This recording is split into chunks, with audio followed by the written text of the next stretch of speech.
Hey YouTube, what's up? I'm sitting in my chair today, gonna tell y'all the story of my dad told me never to go into the basement, part 1. Okay, so I really enjoy reading all these stories, and I'm probably gonna stop and like say some things or something. I'm reading it on my phone because, I'm doing this video on my computer. And please like, comment, and subscribe. Don't forget to hit that notification bell down below. And let's get on to it. Okay, don't go into the basement. Those are the words my dad told me every night before I went to sleep. He would tuck the sheets around my body, kiss my forehead, and tell me he loves me. Then, as he stood up and went to close the door, he would whisper, "Don't go into the basement." I remember looking at him, his massive frame cutting a silhouette in the doorway as the light from the hallway went past him and died in the darkness of my bedroom. Don't go into the basement. The first time he said it, I wasn't even sure I heard it right. I heard him right. I thought maybe I was already asleep, dreaming words that have never been spoken. I asked him the next morning at the table. My mother sitting at the sink, washing dishes, my brother furiously finishing his homework, my father leering at me with his dark blue eyes, his brow furrowed. He would just shake his head. I was in no hurry to go into the basement before he ever told me not to. The basement stairs were inside the house. The dark wooden steps cut deep into the gust of our living room. One side of the staircase was concrete and rock. The part of it had torn into cobwebs and littered various corners of the stairs. There were many days where I would stand on the top of those stairs looking down. I remember seeing a piece on the television about underwater cave divers. I saw one diver squeeze into a pitch black crevice. One so tight he had to take the oxygen tank off his back. I could only imagine the intense pressure of the suffocating cold and darkness. I stood on the top of those stairs, feeling like the diver, staring to a dark abyss, shivering. First of all, like, basements and attics, period, are creepy. But my granny was talking to my mom one time. True story. Actually, it was like 2 or 3 weeks ago about how they really want a house with a basement in it. My sister is here with me when she said that, and I looked at her. I said, if you get a house with a basement and an attic, and one that's really, really haunted, because that would be some good footage for YouTube. So,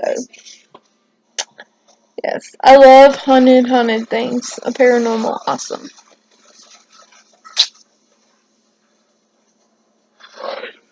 There was no door on the bottom of the stairs, only darkness. The kind of complete, utter blackness where your eyes would struggle to fail to find anything they could cling on to. I knew there were no windows in the basement since none can be found on the outside of the house, but its darkness had always felt different. I'd stare into it for what it seemed like hours. Sometimes my dad would find me swaying back and forth on the top of the stairs. He wouldn't say anything, he'd just take my hand and lead me away. One night I had the most intense dream. I was rock climbing, scaling on a mountain wall, except it wasn't really climbing. I was being thrown upwards into the wall, smashed against the cliff face. I was scraping my skin, blood being thrown against the mountainside. My bones were breaking as they started to burst out from underneath my muscle. I looked up and screamed with horror when I saw the mountain never ended. I just jutted up into the sky as far as I could see. The next morning, my dad told me he had caught me sleepwalking. I was halfway down the basement stairs when he found me and started shaking me viciously on my shoulders, slapping my face, anything to wake me up. Eventually, he had to carry me back to bed and hold me down for an hour before I fell asleep again. That's scary. Don't go into the basement. He started saying in the mornings too. The overrunning faucet in the kitchen over the running faucet in the car. He would whisper into my ear, "Don't go into the basement." I would look back at him, expecting a grin, a wink, a nod, anything. He would just look away and go back to reading his newspaper, milk dripping out of his mouth as he took a big slobbering mouthful of cereal, like he hadn't said anything.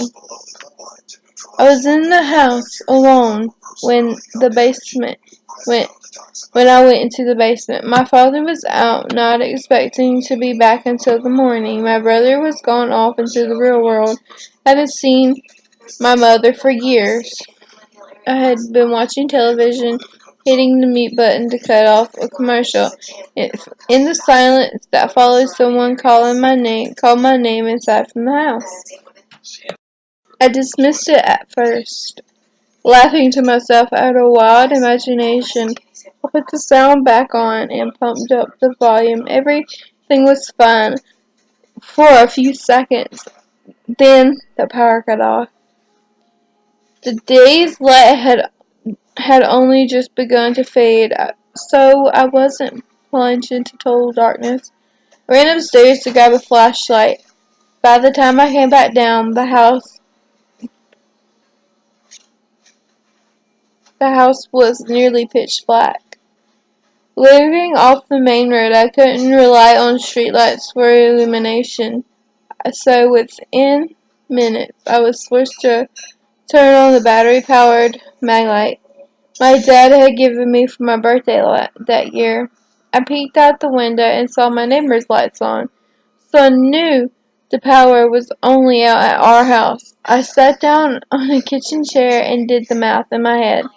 My dad wasn't going to be home until morning, at least 12 hours from now. The batteries in my flashlight were small and unlikely to last for more than a few of those hours. I could live without the light. My concern was the fridge and the freezer.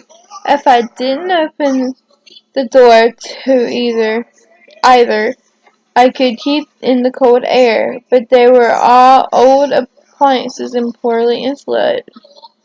The food probably had 5 or 6 hours before it spoiled in the hot summer air. I was going to have to get the power back on myself by going to the circuit breaker. I knew that I figured one of the breakers had been flipped, so it was simply a matter of finding it and flipping the switch back on. Easy enough. I'd never done it before, but I knew the theory behind it. And if that didn't solve the problem, clearly there was a bigger issue. I needed professional help. As I stood up, I realized I had missed one important detail. My blood ran cold. The circuit breaker was in the basement. That's creepy. My knees became wobbly. I was short of breath in a span of a few seconds. My mind was fighting a civil war between the sight that I knew I had to get the power back on and the side that was screaming at me to never go into the basement. Before I could stop myself, I was on the top of the basement stairs. The beam of my flashlight cut through the black and revealed each worn-out staircase, but no light could penetrate past the doorway. Curiosity and rebellion took over mentality. Why couldn't I go back down there? I put my foot down on the first step and stopped. Physically, couldn't move any further. Frozen in perpetual fear, profuse amounts of sweat stripping off my forehead, some hitting the top of my flashlight and casting small shadows across the beam. I shook my head and decided there and then that food be darned. There was no way I was going down there.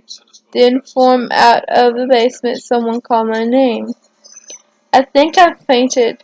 I say think because the next thing I remember was the taste of dust. I felt the cold concrete, utter and total darkness, throbbing pain coming from my knee and neck, head and neck.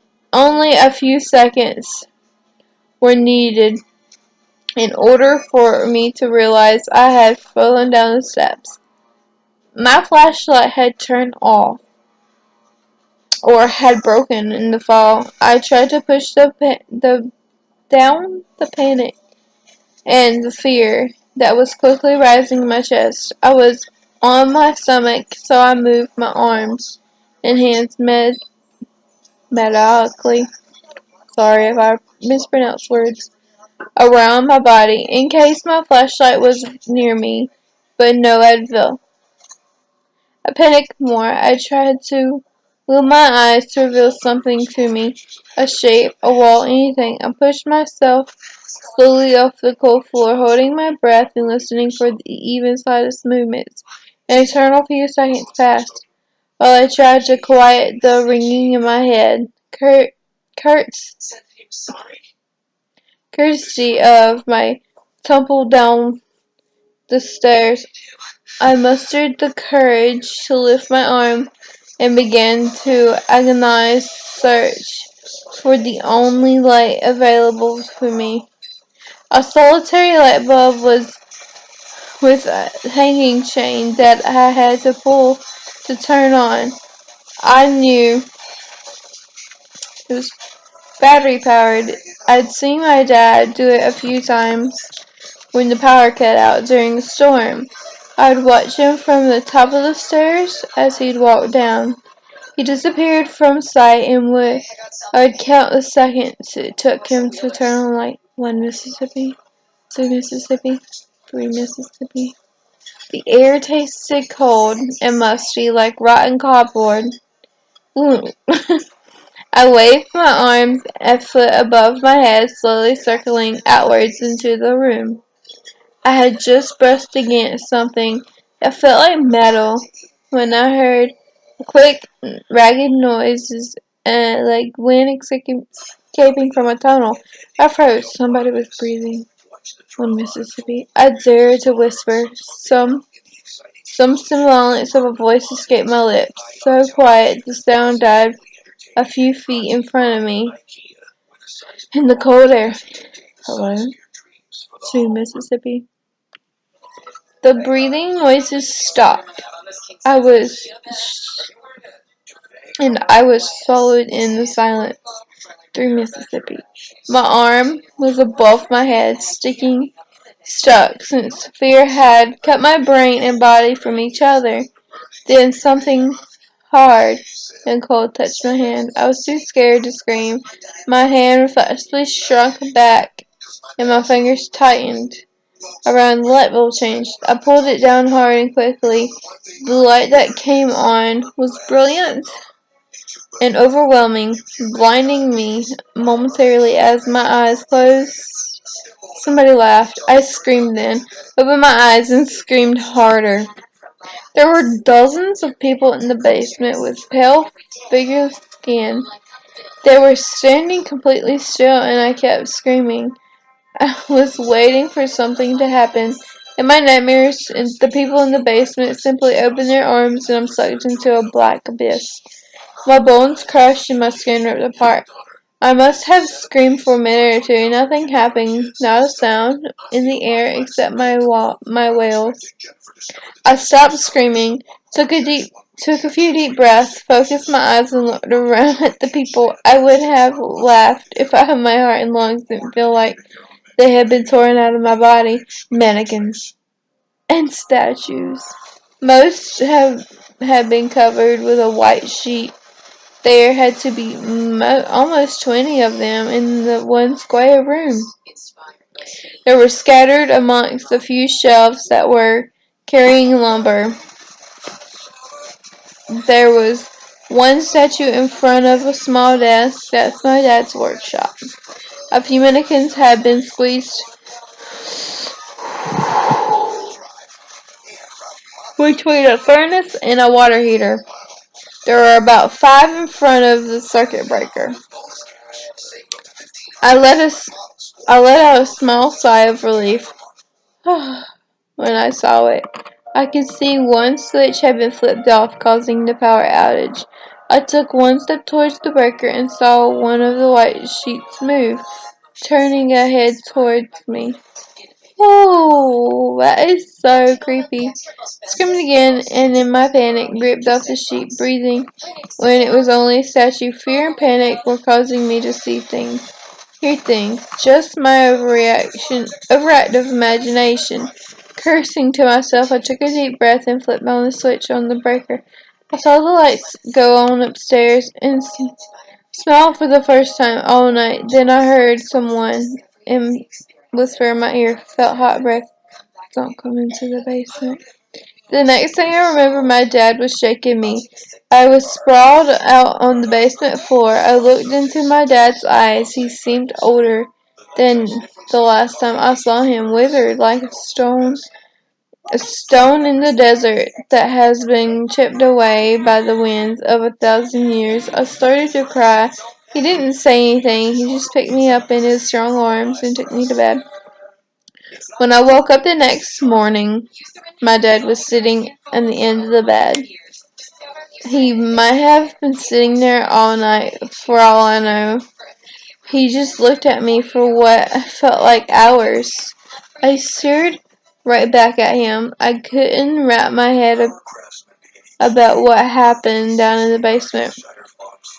A long time passed before he spoke. He took my hand, looked into my eyes, and I've never seen him look so sad. Even when my mom left, he had it together. Maybe not in private, but in front of my brother and I, he was stoic as they come. In front of me in the bed that morning, my dad cried. Then he told me we were moving. That was 10 years ago. My dad and I never talked about that night. In fact, my dad and I rarely talk these days. He doesn't like email or cell phones, and I live very far from where he is now. Years have gone by since the last time I saw him. Today, however, I received an envelope from him. My name and address were handwritten by him on the front. I opened it and the letter fell out. There were only a few words on a single sheet of paper. I read over and over again, handshaking. Meet me in the basement. Okay, guys, so that was part one. Oh my god, my eyes are killing me. Oh, I'm so tired. Guys, I hope you liked this video. Bye, my love. See you in the next video.